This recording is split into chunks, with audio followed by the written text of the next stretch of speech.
خدا راضی حسن راضی.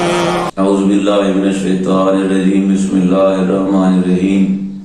اللہم صلی علی محمد وآل محمد وعجل فرجہم. مومنین اکرام، میں آج آپ کے سامنے بے نمازیوں کی دو قسموں کو بیان کرنا چاہتا ہوں.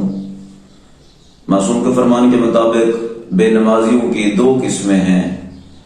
پہلی کہ بندہ نماز کی افادیت کو جانتا ہے، نماز کی ثواب کو جانتا ہے، نماز کی فضیلت کو جانتا ہے، اور سستی اور کاہلی کی وجہ سے نماز کو ادا نہیں کرتا، تو اس قسم کے لوگوں کو بے نمازی کو کہتے ہیں فاسق. پہلی قسم ہے فاسق. دوسرا، بندہ نماز کی افادیت کو جانتا ہی نہیں ہے.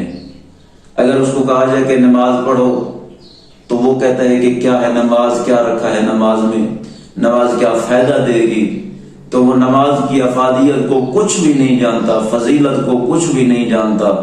یعنی کہ اگر اس کو کہا جائے کہ نماز پڑھو، وہ نماز کے ثواب کو ماننے کے لیے تیار بھی نہیں ہے. تو ایسے بندے کو کہا جاتا ہے تارک الصلاۃ. تارک الصلاۃ کے حوالے سے معصومین کے کچھ فرامین ہیں کہ تارک الصلاۃ کو سلام نہ کرو.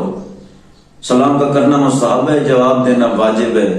لیکن اگر تارک الصلاۃ آپ کو سلام کرے تو اس کو جواب بھی نہ دو.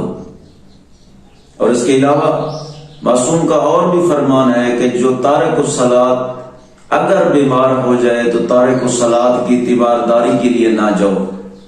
اگر تارک الصلاۃ آپ سے قرضہ مانگے تو تارک الصلاۃ کو قرضہ نہ دو.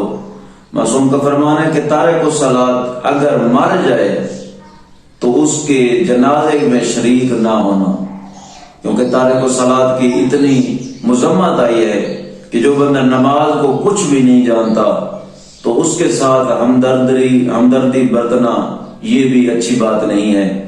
تو تمام مومنین سے التماس ہے کہ مجھے اور میرے خاندان کو اپنی دعاؤں میں یاد رکھیے گا، اور اگر پیغام پسند ہے تو اپنے دوستوں میں شیئر کیجیے گا. والحمدللہ رب العالمین. اللہم صلی علی محمد وآل محمد وعجل فرجہم.